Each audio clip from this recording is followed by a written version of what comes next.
Hey guys, what's going on? Welcome to another video on my channel Hairliciously. If you guys are new, please make sure to hit that subscribe button so you guys are updated on hair loss and hair transplant topics. Visit my website at hairliciously.com to purchase your microneedling device, which is scientifically proven to stimulate hair growth. My low-level laser therapy cap, DHT debulking shampoo and serum, hair growth vitamins, and a few other products for those who are losing hair. So in today's video, I wanted to discuss a post that I read on the website Hair Loss Talk regarding a guy who has been losing his hair for the past few months. Specifically, he's actually been losing a lot more hair than you would expect. About 700 to 1,000 hairs that we're shedding per day, to be exact, at least according to his words in his post. So I'm gonna share with you what he wrote, and then I can try to break it down, give you guys my analysis on what I believe is happening. He goes by the username Kafka12, and this is what he actually wrote. First post, bit of background. 5 months ago, I noticed the first signs of male pattern baldness, so I thought it would be smart to do something about it early on. Went to the doctor, got a prescription of Finasteride for 1.25 milligrams per day, and decided that there was no need for Minoxidil or anything else, so skipped that, hoping Finasteride alone would keep balding at bay. First 3 months, everything was perfectly fine. No lost ground, no lost hair. But then fast forward to 4 months, during a shower, I noticed that there were 20 to 30 hairs in the tub when before there were none. Next day, there were 60 to 70 hairs. Day after that, there were a good 200. Soon enough, I was losing 700 to 1,000 hairs a day easily. It's just falling out at an insane rate all over my bed, chair, keyboard, desk, floor, sink. I have to be careful when I eat so I don't end up with hair in my teeth.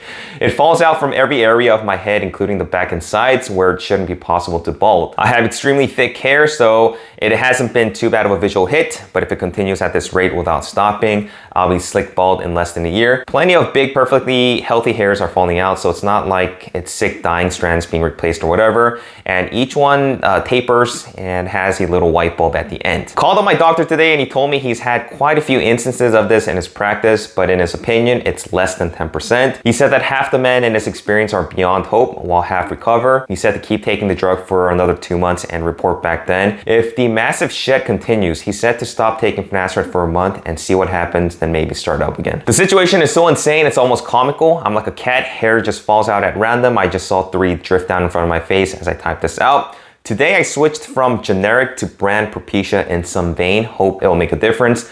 Unlike so many other people to whom this happens, I promise to actually report back here in however many months and share my results. Although I have very little hope it will get better for some reason. It's just too insane. Pure badness. Anyone else experiences hardcore of a shed for this long and live to tell the tale. So this guy was obviously diagnosed with androgenetic alopecia by his doctor, who apparently didn't think that it was some other underlying cause that was the culprit for his hair loss.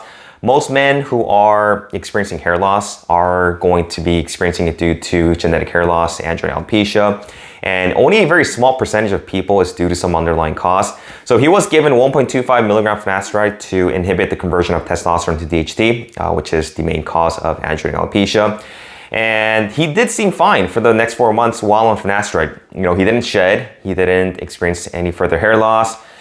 He didn't experience any sexual side effects, sexual dysfunction. And, you know, ultimately he was able to maintain the hairs that he had. However, after 4 months of said treatment, he started noticing shedding that started to accelerate as the days progressed. And he states that at one point he was losing anywhere from 700 to 1,000 hairs a day. Now for comparison, average non-balding scalp sheds about 50 to 100 hairs. So it's very likely, at least based on what he wrote in his post, that Finasteride was causing him to shed massively. And unfortunately, this can be a common occurrence to people. That does happen from time to time. There are people who do take 5-alpha reductase inhibitors like Finasteride, Dutasteride, and they start experiencing massive shedding. I'm lucky enough to not have experienced this, but this is evident through, you know, people posting on hair loss forums, trust lists, people claiming to shed after taking Finasteride. Honestly, you can actually better understand why this is happening when you look at the mechanism of the hair growth cycle and also how hair miniaturization actually takes place. When you are taking Finasteride, we already know that serum and scalp DHT levels are going to drop, and this will lead to the reversal of the miniaturization process. When DHT attacks our hair follicles on our scalps, it's going to alter the hair growth cycle.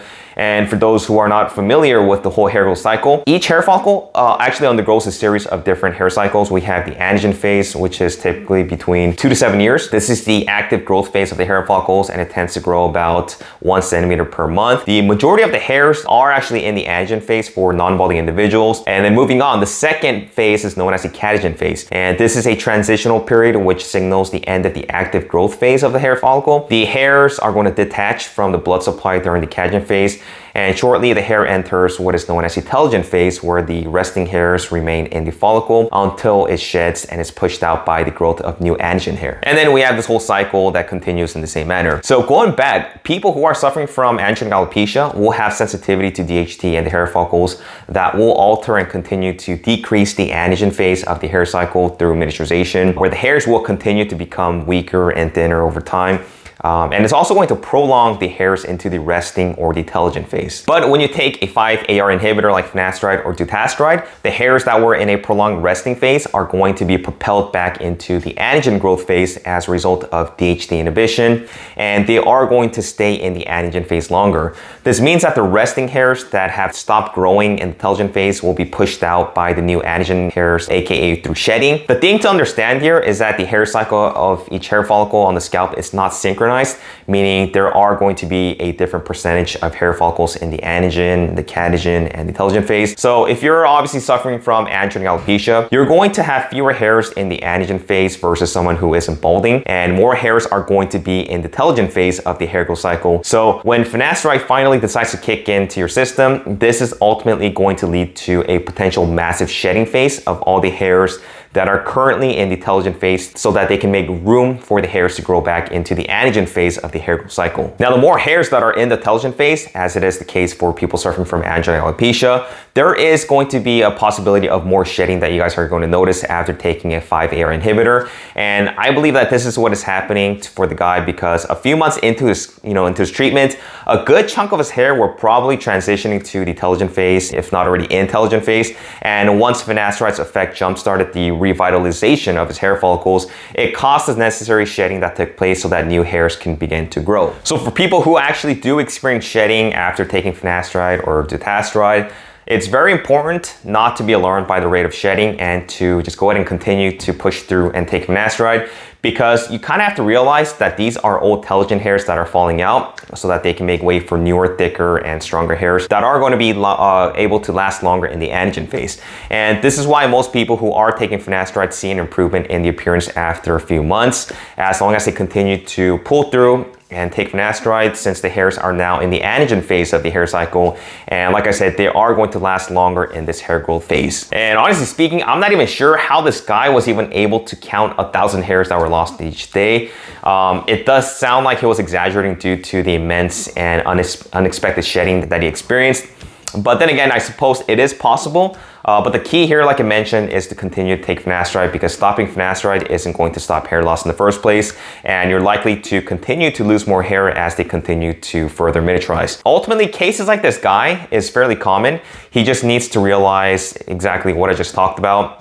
And once finasteride in some sense synchronizes his hair as they transition more into the anagen phase and stays there longer, he should see a reduction in shedding over the next few months of continued treatment, as more and more hair follicles transition into the anagen phase for a much longer time frame. Now, the other thing that he talked about that I kind of wanted to address in this video was him wanting to go from generic finasteride, which he's taking currently, to taking the brand name Propecia. He made it sound as if Propecia, instead of a generic brand, was going to make a difference to his hair or be more effective. To be fair, there actually are no studies that compare the efficacy of Propecia versus the other generic brands that are readily available. But it makes no sense, at least for me, that he would actually think this way, because there is no evidence that taking Propecia over generic finasteride is superior to the other. Generic drugs in the US still need to get FDA approval, and they also need to be bioequivalent, although they do allow a small variation in the active ingredient from the original formula. But the overall chemical composition of the medications of finasteride is still the same. Finasteride is finasteride. 1 milligram of finasteride is still going to be 1 milligram of finasteride. And past research shows that generic performs the same as brand name drugs. Otherwise, there wouldn't be generics in the first place. You get to save money by getting generic finasteride while reaping the same benefits as taking Propecia. And I actually just got my finasteride prescription dropped off from CVS. And this is the generic brand that I've been using, Acar, for the past few years. I've actually had no side effects from taking this, and luckily I've been able to maintain the hairs that I had after I got my hair transplant. So that's basically my 2 cents on this guy's post. Let me know your thoughts on this. If you guys did experience shedding while taking finasteride or dutasteride, Please share your experience and how long it took for your hair loss to be finally stabilized. But thanks for watching, guys, and I'll talk to you guys in my next video. Take care.